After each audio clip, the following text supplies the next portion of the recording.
Hello friends, welcome to more creative. दोस्तों, आज 18 मई दिन सोमवार है। वही हिंदी महीना जेठ और शुक्ल पक्ष की द्वितीया है। तो चलिए शुरू करते हैं आज की बड़ी खबरें। यदि आपको खबरें पसंद आए तो वीडियो को लाइक ज़रूर करिएगा और इसी प्रकार की खबरों के लिए चैनल को सब्सक्राइब कर बेल आइकन पर क्लिक कर दें। दोस्तों, खबरें पूरी पाने के लिए वीडियो अंत तक जरूर देखिए और आप हमें प्रदेश के किस जिले से देख रहे हैं कमेंट बॉक्स में जरूर बताइएगा। दोस्तों, देश के इस राज्य में जनसंख्या बढ़ाने के लिए हुआ है पैसों का ऑफर। आंध्र प्रदेश के मुख्यमंत्री चंद्रबाबू नायडू ने शनिवार को एक बड़ा ऐलान किया है। उन्होंने कहा कि अब राज्य में जो परिवार तीसरा बच्चा पैदा करेगा उसे सरकार 30,000 रुपए देगी और यदि चौथा बच्चा हुआ तो सरकार उस परिवार को 40,000 रुपए देगी। जानकारी के अनुसार आपको बता दें कि मार्च 2025 में मुख्यमंत्री चंद्रबाबू नायडू ने विधानसभा में बताया था कि सरकार दूसरा बच्चा पैदा करने वाले जोड़ों को 25,000 रुपए देने के बारे में सोच रही है। यानी पहले सिर्फ दूसरे बच्चे पर पैसे देने की बात की गई थी, लेकिन बाद में राज्य में सरकार ने फैसला बदला और यह सुविधा तीसरे तथा चौथे बच्चे पर भी दी जाएगी। दोस्तों, सरकार का मानना है कि राज्य में जनसंख्या वृद्धि कम हो रही है। इस वृद्धि को बढ़ाने के लिए सरकार ने यह फैसला लिया है।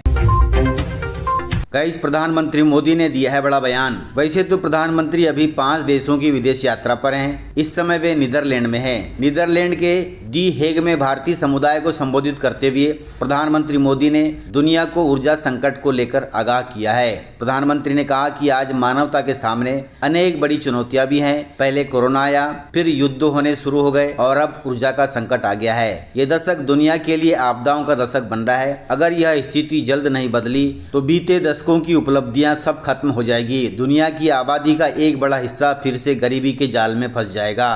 दोस्तों, प्रधानमंत्री मोदी की इस बात पर गौर करें और देश हित में काम करें। दोस्तों, देश के बीजेपी शासित इन 4 राज्यों में भी मंत्रिमंडल में फेरबदल की तैयारी चल रही है। बिहार और यूपी में मंत्रिमंडल में फेरबदल के बाद अब बीजेपी 4 राज्यों जिसमें हरियाणा, मध्य प्रदेश, राजस्थान और छत्तीसगढ़ में भी मंत्रिमंडल में फेरबदल कर सकती है। मध्य प्रदेश, हरियाणा और राजस्थान के मुख्यमंत्रियों ने राष्ट्रीय अध्यक्ष नितिन नवीन से मुलाकात भी की है। इस मुलाकात के बाद अब अटकलें तेज हो गई है। कुल मिलाकर मध्य प्रदेश सहित हरियाणा, छत्तीसगढ़ और राजस्थान में कैबिनेट में फेरबदल होगा। दोस्तों, पेट्रोल में 25% इथेनॉल मिलाएगी केंद्र सरकार। कच्चे तेल की आयात पर निर्भरता कम करने के लिए केंद्र सरकार साल 2027 तक पेट्रोल में 21% इथेनॉल मिला लेगी और साल 2029 तक पेट्रोल में 25% इथेनॉल मिला लेगी। इस पर सरकार योजना बना रही है। इससे विदेशी मुद्रा की बचत होगी और प्रदूषण घटाने में भी मदद मिलेगी, जो कि बहुत अच्छी बात है। गाइस, मध्य प्रदेश में मंत्रियों की होगी अब अग्नि परीक्षा। मोहन सरकार जून में अपने 2.5 साल के कार्यकाल को पूरा करने जा रही है। इस दौरान 17 और 18 मई को मंत्रियों को सत्ता संगठन के प्रमुखों के सामने अपनी रिपोर्ट पेश करनी होगी। सबसे पहले डिप्टी सीएम जगदीश देवड़ा अपने वित्त, आबकारी तथा प्रभार वाले जिलों का हिसाब देंगे। इसके बाद बारी बारी से सभी मंत्री अपनी रिपोर्ट पेश करेंगे। जानकारी के अनुसार आपको बता दें कि 1-to-1 समीक्षा मुख्यमंत्री निवास पर होगी। इसमें मुख्यमंत्री मोहन यादव, राष्ट्रीय संगठन महामंत्री शिव प्रकाश, क्षेत्रीय संगठन महामंत्री अजय जामवाल, प्रदेश प्रभारी महेंद्र सिंह और बीजेपी प्रदेश अध्यक्ष हेमंत खंडेलवाल प्रमुख रूप से मौजूद रहेंगे। यानी इन सभी के सामने मंत्रीगण अपनी रिपोर्ट पेश करेंगे। मंत्रियों को यह भी बताना होगा कि उनके विभाग ने केंद्र और राज्य सरकार की कितनी योजनाओं को पटरी पर उतारा है और जनता को योजनाओं का लाभ दिया है। इस प्रकार समीक्षा के बाद यह तैयार रिपोर्ट दिल्ली भेजी जाएगी। इसी रिपोर्ट के आधार पर तय होगा कि मोहन मंत्रिमंडल में किन मंत्रियों की छुट्टी होगी और कौन रहेगा। जब छुट्टी वाले मंत्री हट जाएंगे तब जाकर नए मंत्रियों को मंत्रिमंडल में जगह मिलेगी। गाइस, मध्य प्रदेश के सरकारी विभागों में अब फिजूल खर्ची होगी बंद। राज्य सरकार ने सरकारी दफ्तरों में होने वाले खर्चों को लेकर एक बहुत ही बड़ा फैसला लिया है। अब सरकारी विभागों में कंप्यूटर, लैपटॉप और दूसरे महंगे IT सामान की मनमानी खरीद पर पूरी तरह से रोक लगा दी गई है। पहले अलग अलग सरकारी विभाग बिना किसी तय सीमा या लिमिट के करोड़ों रुपए इन सामानों को खरीदने में खर्च कर रहे थे। अब ऐसा बिल्कुल भी नहीं होगा। वित्त विभाग ने सरकारी पैसों की बर्बादी को रोकने के लिए नए नियम लागू कर दिए हैं। इन नए नियमों के आने के बाद अब कोई भी सरकारी विभाग साल भर में 1 करोड़ रुपए से ज्यादा के कंप्यूटर, लैपटॉप या प्रिंटर नहीं खरीद पाएगा। सरकार के इस कदम से फिजूल खर्ची पर लगाम लगेगी और सरकारी पैसों का सही जगह इस्तेमाल होगा, जो कि बहुत अच्छी बात है।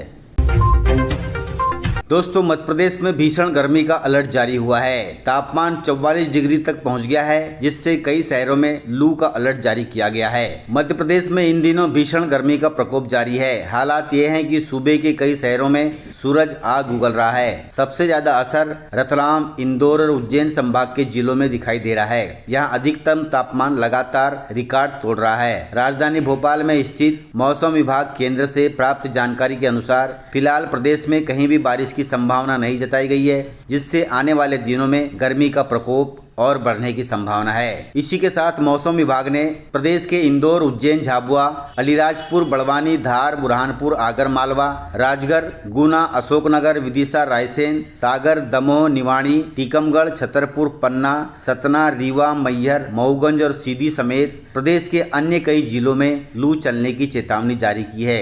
ऐसे में यहाँ के लोगों को गर्म हवाओं के थपेड़ों का सामना करना पड़ सकता है। इसलिए जितना संभव हो सके दोपहर के 12 बजे से लेकर शाम के 4 बजे तक घर से बाहर बिल्कुल भी न निकलें। गाइस, जबलपुर में शराब दुकानों पर महिलाओं ने किया हंगामा। मध्य प्रदेश के जबलपुर जिले में शराब दुकान को लेकर बड़ा हंगामा देखने को मिला है। जबलपुर के गोसलपुर थाना क्षेत्र के बरनू तिराहे पर शराब दुकान पर ग्रामीणों का गुस्सा अचानक उठ गया। महिलाओं तथा बच्चों समेत बड़ी संख्या में लोग दुकान के बाहर पहुंचे और जमकर विरोध प्रदर्शन किया। दरअसल देखते ही देखते प्रदर्शन उग्र हो गया और लोगों ने लाठी डंडों से दुकान में तोड़फोड़ शुरू कर दी। इस दौरान पत्थरबाजी भी हुई, जिससे इलाके में अफरा तफरी मच गई और घटना का वीडियो सोशल मीडिया पर जमकर वायरल भी हो रहा है। वहीं ग्रामीणों का आरोप है कि शराब दुकान की वजह से इलाके का माहौल खराब हो गया है। घर में लोग शराब पीकर आते हैं और पत्नी को मारते हैं। इसी नाराजगी के चलते लोगों ने दुकान बंद करने के लिए तोड़फोड़ मचाई है, जो बहुत अच्छी बात है। गाइस, मध्य प्रदेश के भोजशाला पर हाईकोर्ट के निर्णय को सुप्रीम कोर्ट में चुनौती देगी मस्जिद committee. All India Muslim personal law board ने मध्य प्रदेश हाईकोर्ट के भोजशाला पर आए फैसले को खारिज कर दिया है। मुस्लिम बोर्ड ने दावा किया है कि फैसला ऐतिहासिक तथ्यों, आधिकारिक रिकॉर्ड और पुरातात्विक साक्ष्यों के विपरीत है। बोर्ड ने घोषणा की है कि मस्जिद कमेटी इस फैसले को सुप्रीम कोर्ट में चुनौती देगी ताकि फैसला उनके पक्ष में आ जाए, लेकिन ऐसा बिल्कुल भी नहीं होगा। स्कूली छात्रों के लिए बड़ी खबर है। सीबीएसई कक्षा 10वीं तथा 9वीं में 3 भाषाएं होंगी अब अनिवार्य। सीबीएसई ने अपने सभी स्कूलों में कक्षा 9वीं और 10वीं में 3 भाषाएं पॉलिसी अनिवार्य कर दी है। इसके तहत 9वीं और 10वीं के बच्चों को 3 भाषाओं की पढ़ाई करनी होगी। इनमें से 2 भारतीय भाषा होगी और 1 अन्य भाषा होगी। सीबीएसई का नोटिफिकेशन 1 जुलाई से लागू होगा। इस फैसले से 9वीं और 10वीं के मिलाकर लगभग 50 लाख छात्र प्रभावित होंगे। इन 3 नई भाषाओं में पहली भाषा स्टूडेंट की मातृभाषा या फिर स्थानीय भाषा या क्षेत्रीय भाषा हो सकती है। इसके अलावा दूसरी भाषा में आमतौर पर हिंदी या राज्य की दूसरी भारतीय भाषा हो सकती है। वहीं तीसरी भाषा में अंग्रेजी हो सकती है या फिर कोई विदेशी या फिर कोई अन्य भारतीय भाषा हो सकती है। इन तीनों भाषाओं को अब सीबीएसई के कक्षा 9वीं तथा 10वीं के छात्रों को पढ़ना जरूरी होगा। दोस्तों, इस प्रकार से खबरें थी। यदि आपको खबरें पसंद आई हो तो वीडियो को लाइक, शेयर एंड सब्सक्राइब जरूर करें। तो मिलते हैं सर अगले वीडियो में, तब तक के लिए जय हिंद, जय भारत, जय एमपी।